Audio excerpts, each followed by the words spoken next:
to the link online.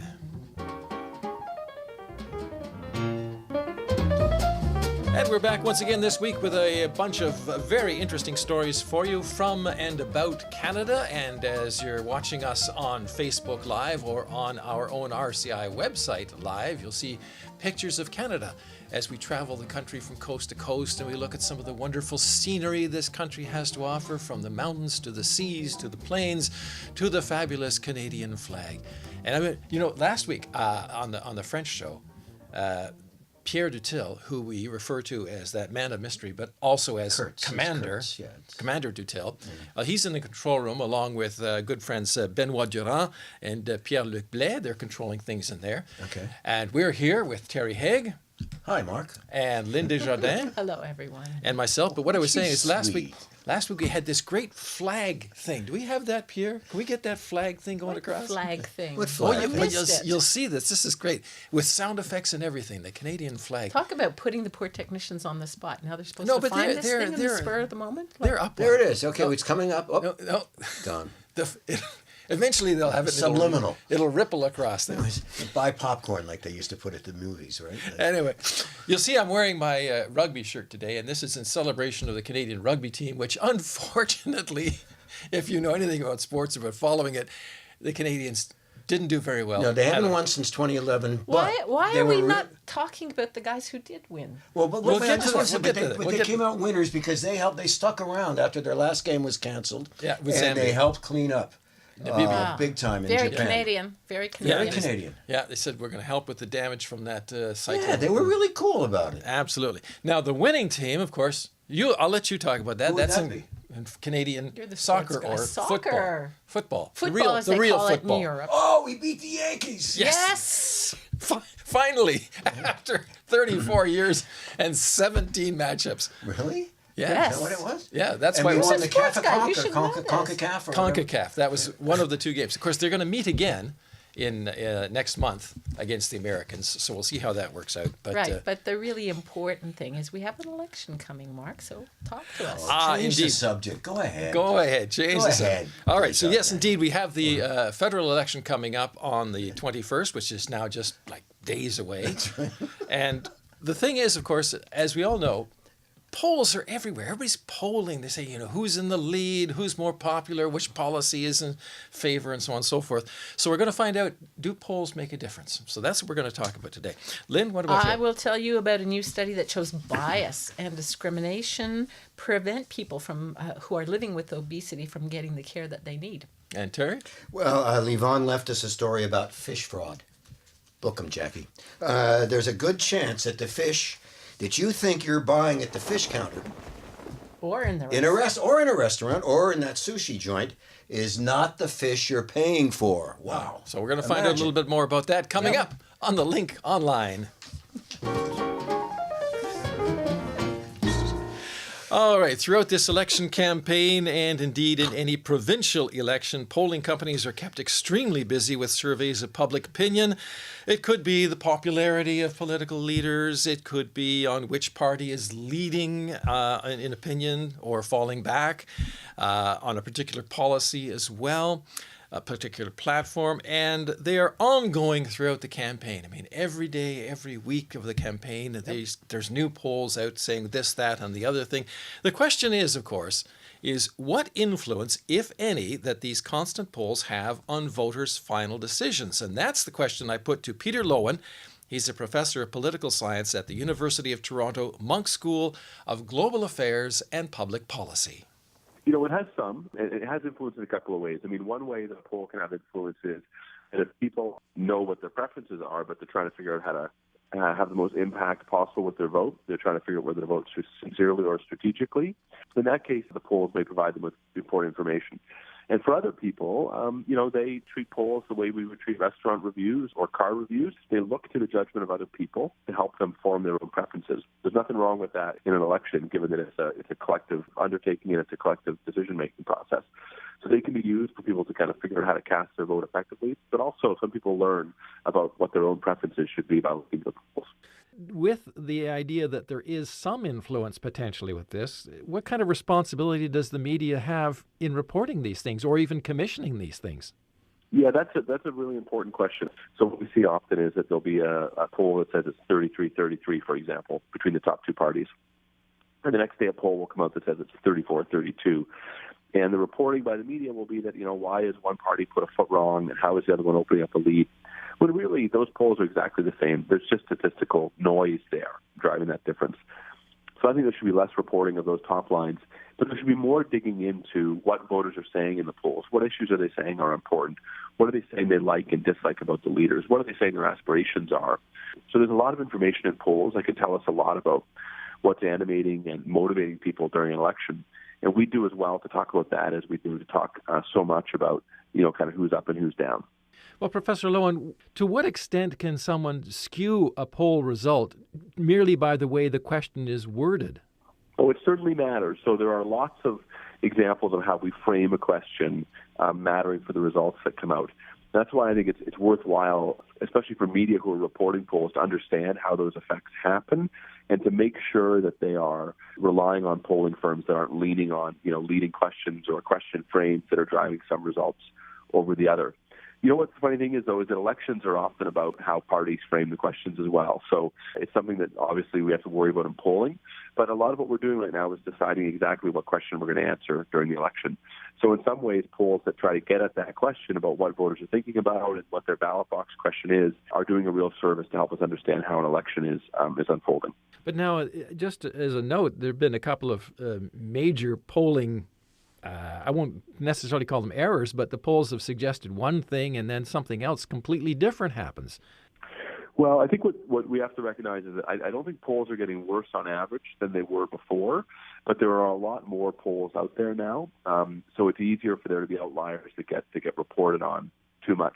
It used to be very easy to do polls. It was just exceedingly expensive. And now it's very cheap, but it's very hard to do them well. So we're at a place in time, given the technologies we've got, where it's very easy to do polls, but it's difficult to do them accurately and with kind of the utmost scientific integrity. So I think that that's an important thing that people need to keep in mind. And that was an excerpt of my conversation with Peter Lowen, Professor of Political Science at the University of Toronto, Munk School of Global Affairs and Public Policy. Now, I think polls are exceedingly important or will have a huge influence, particularly in this election, because things are so close. Now, we know in the last election there was strategic voting. Everybody needs to understand that in Canada we have a first-past-the-post system, and not everyone really understands that. And what it means is that in each riding across the country, it is the person who gets the most votes who is elected. It is not proportional representation. So what that means is you have winners in every single riding. And what happened in the last election is that people did not necessarily vote for the party that they wanted to win, but they voted for the party because it looked like we were going to have one thing. They voted for the second party to ensure that that party got in. Am I making any sense at all? I mean, people voted strategically. That is to say, there were two parties. There were the Conservatives and the Liberals running in the main. Now, people may have wanted to vote for third parties or fourth parties or fifth parties, but did not because they wanted to keep one party out of office. Now, because the current polls are showing the election is so close, I'm wondering if that's going to happen again. If people are waiting and are going to vote, perhaps not for the third, fourth, or fifth parties, but maybe for one of the front runners, just in order to make sure that the front runner gains power to keep one party out of office.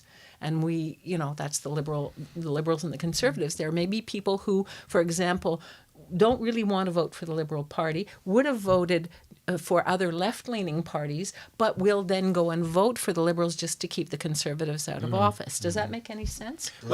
Yeah, go ahead, Terry. No, I'm listening. No, because that's sort of what he just said, is that these polls would, in fact, perhaps lead people to say exactly what you're saying is, I want to vote for this, but I'll vote for the other party which may win in my riding in order to keep the third party out. Yes. It's a So- strategic voting. Yeah, so all of that to say that the polls may actually be having a big influence as we speak, as we go to air. It is now Friday, the election is on Monday. There are, I think, many people who are sitting at home watching the polls and saying, oh my goodness, if it's that close, maybe I will not vote for the third, fourth, or fifth party.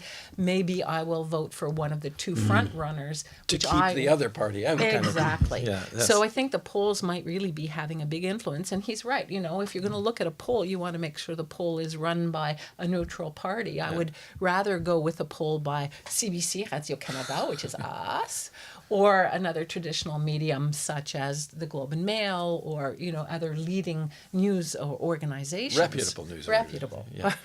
Well, I mean, the interesting I think we're reputable. Well, the interesting thing about the CBC poll, and I suppose others in other countries as well, is that it's an amalgam of several different polls. They take the, you know, X poll and Y poll and Z poll, and they look at those figures and they meld them together to come up with a sort of an average. So it's perhaps more reliable still than some of these other individual polls. And certainly the whole art of polling is evolving. And with the change in the way people consume media, we're doing more, the companies are doing more online polling, which, you know, that skews the results too, because there are older, more traditional people who maybe don't use online. So the whole science of polling now is evolving, and we as journalists have to be extremely careful.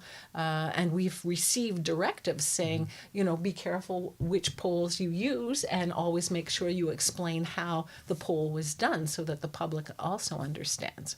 Well, you bring up a very interesting point, because in the past they might have done telephone polls, because pretty much everybody had a telephone. Yes. But now with the computer electronic polls, not everybody is online. As you say, there are certain segments of the population that can't afford to or are not familiar with, and so they're kind of excluded from the company polling group that they have, because they have established polling groups which they presume represent the population. But if you're excluding certain segments, then how much does it in fact represent the population? Well, you know, it's going to be a fabulously interesting election.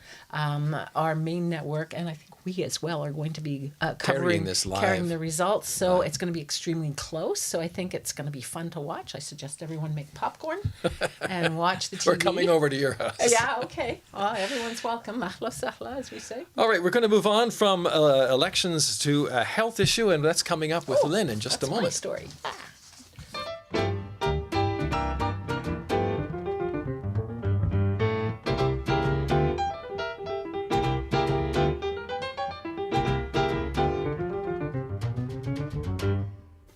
Well, Lynn, your story involves a new study that shows that obesity is a chronic disease like some other diseases, like cancer and diabetes and things. What's the story there? Well, you know, we've done a lot of stories on obesity, Mark, and I worry a little bit that maybe I'm doing too many. However, we know that obesity rates are going up dramatically in Canada as well as around the world, and there are 200 health risks facing people with obesity.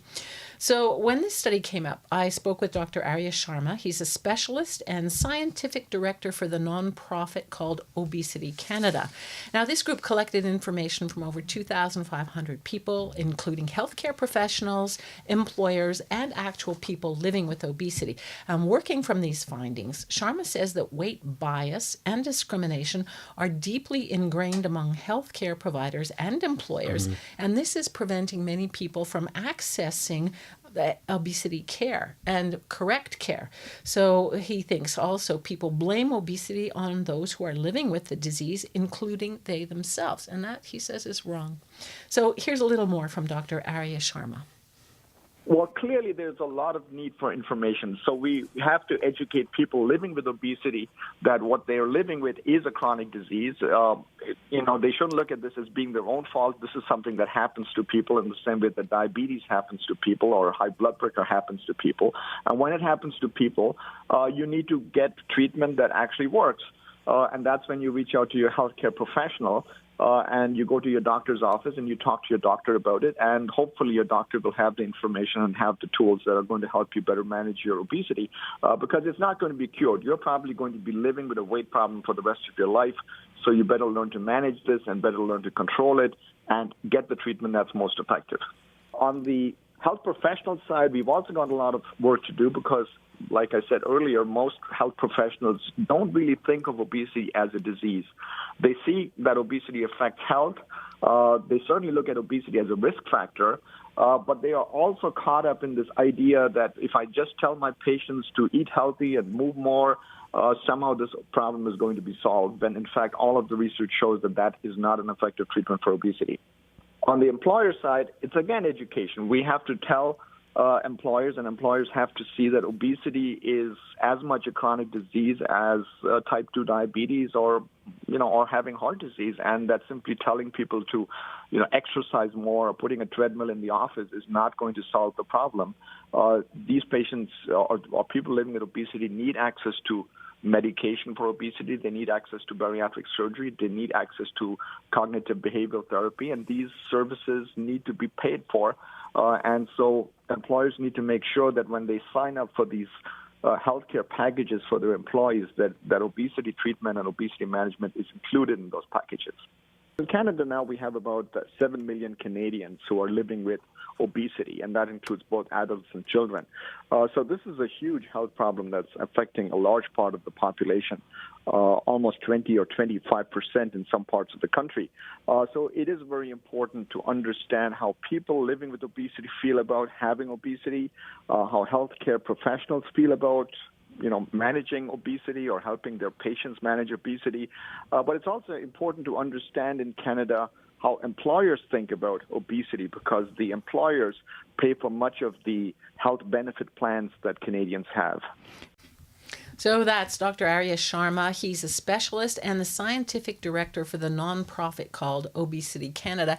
And they have a website which really has lots and lots of interesting information, including information about fat shaming, information about how, there are many people with obesity who will go see their doctor, and no matter what problem they have, the doctor will always say, well, you just need to lose weight, it's because you're fat. And so people living with obesity suffer not only from physical problems, but they have, severe mental health issues, some of them, and some of it just comes from fat shaming, from people discriminating against them, being mean to them and looking at them when they see them eating. And so it is a huge issue, a big issue in Canada, and also right around the world. The rates are going way up.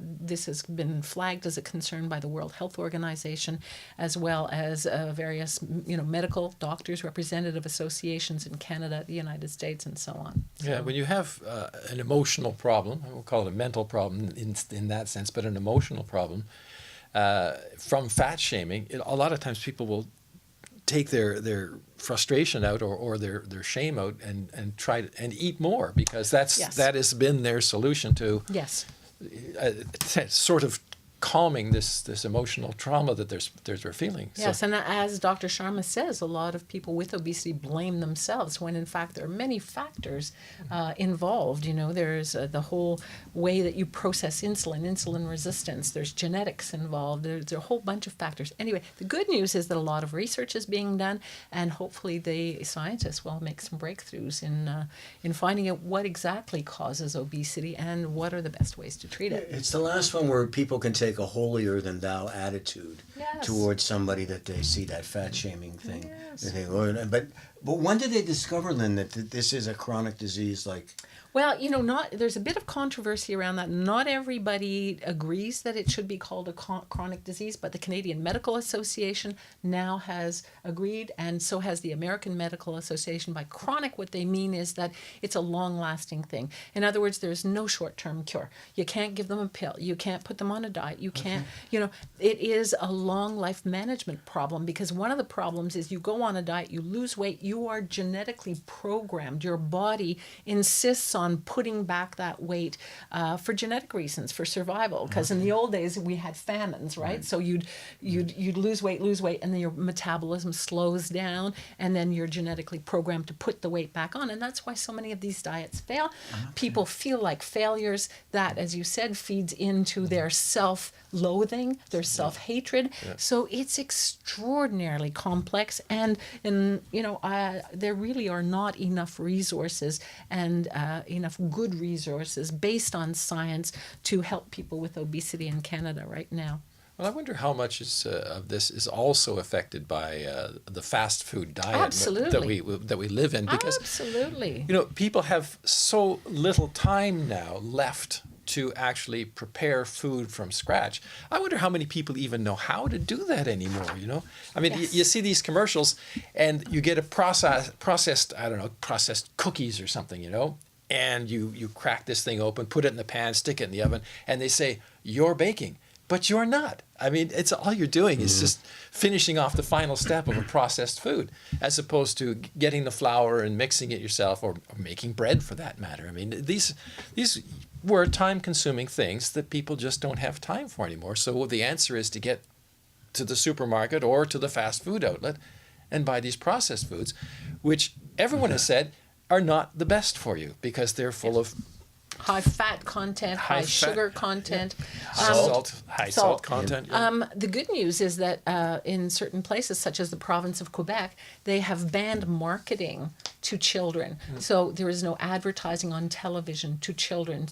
And I don't know if it's cause related, but it is interesting that in Quebec we have lower rates of obesity among children than in the rest of the country. So there are countries and there are jurisdictions that are really looking at restricting exactly that, the marketing of these highly palatable and foods, by these multinationals. And we have to also be aware that the multinational corporations have spent millions and billions of dollars making these foods palatable, irresistible. Researching how to get them. Yes, to right down to how the chip, the taste of it on your tongue disappears instantly so that you want another one. So, and the health authorities don't have the same kinds of billions and billions of dollars to counter that. So it's a real difficult battle. I remember years ago, and I wish I could dig this up, but somebody did a study of a commercial cereal. And they found out that there was more nutrition if you ate the cardboard box than if you ate the cereal itself. I wish I could dig that up. Scary. I wish I could dig that. Well, Terry, yourself from all the sugary stuff, the cereals. I won't name names, but I mean there's a lot of these cereals that are targeted towards children, which are just loaded with. They're just sugar, basically. He's got go power. Woo! Yes. There he goes. And He's feeling his Cheerios. Yeah. Speaking of food, we're going to move on to a very serious aspect of food, and that is false fish. False fish, imagine.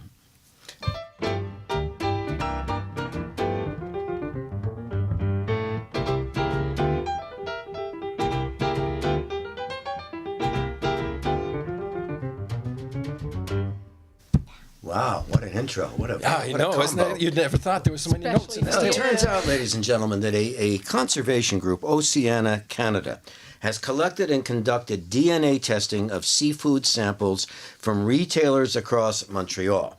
Now, the results revealed that Canada's second largest city has one of the highest rates of mislabeling found in testing across the country. Check out these figures, ladies and gentlemen. They took 90 samples and found the majority of the samples were not the fish advertised. Oh, God, it's amazing. In fact, 61% were mislabeled. 61 out of 90. Okay, all right. Now, that's about 58 out of the 90, right? Yeah. Or misidentified. The Montreal test was part of the group's multi-year investigation of seafood fraud across all of Canada. From 2017 to this year, some 472 samples were tested, with the result that on average, almost half of the fish you buy, 41%, is not as advertised. This is not good.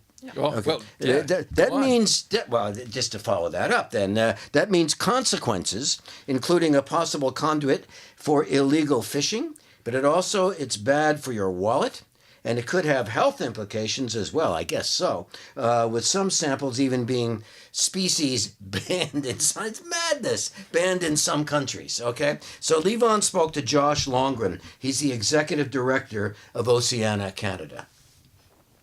Well, one of the things we've learned is when you look for seafood fraud, you find it. And we did in Montreal, where a whopping 61% of the samples, of the 90 samples we tested, were either mislabeled or even worse, completely the wrong species. So you weren't getting at all what you were looking for. Just let me stop you there. Kind of explain to me what do you mean by mislabeled or not what you're getting? Well, first of all, seafood fraud is any activity that misrepresents the seafood product being sold. There's two main types of it. One is when there's what's called species substitution. That's when you swap in a cheaper and less desirable product for a more expensive one, but still call it the more expensive one. And then there's mislabeling, which is when the information on the label is incomplete or misleading, or doesn't have a name on it that fits with what the government has said is the proper convention to do it. So it can either be a problem with labeling, or it can be a complete substitution of the fish.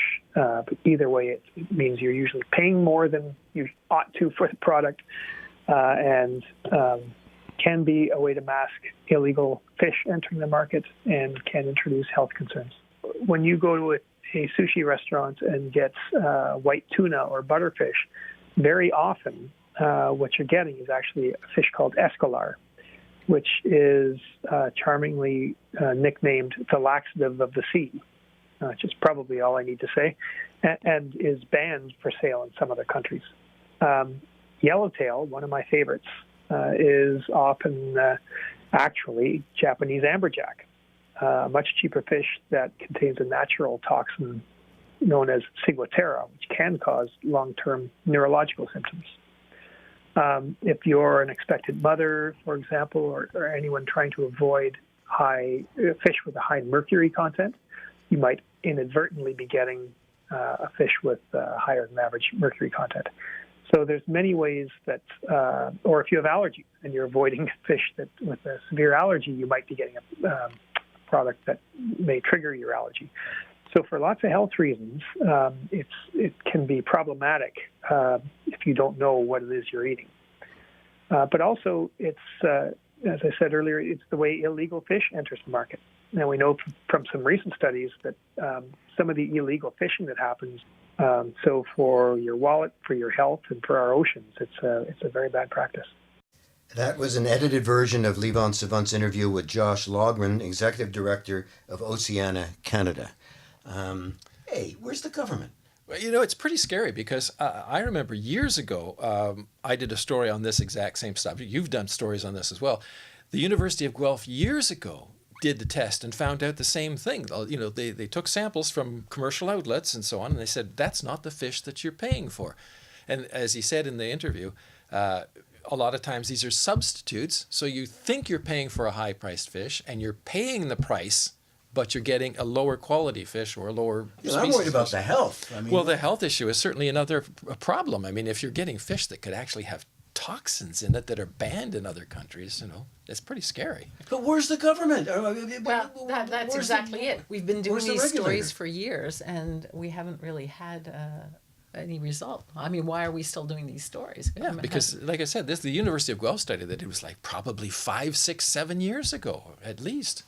And I guess it's a question of where are the inspectors? And where are the inspectors if they're not inspecting? It's because maybe there's no money given to hire inspectors. I don't know, but it's certainly a valid question. Well, they've also, this group has also proposed ways of tracking fish through the market, because another thing that they lobby against is the whole illegal fishing industry, and because there are places where there are people who are virtually held as slaves on fishing boats in the Pacific and the South Pacific. Really? Yeah. Mm-hmm. And so they're trying to get the government to crack down on that, and they've come up with various ways that you might be able to track fish. So they've made these suggestions, but it seems to me that authorities are being very slow in implementing some of them. So well, that's one of the things. If you go to the website and go to the longer version of any of these stories, you find out a lot more information. And that's one of the things that the gentleman said in the item of Levon's story. There is that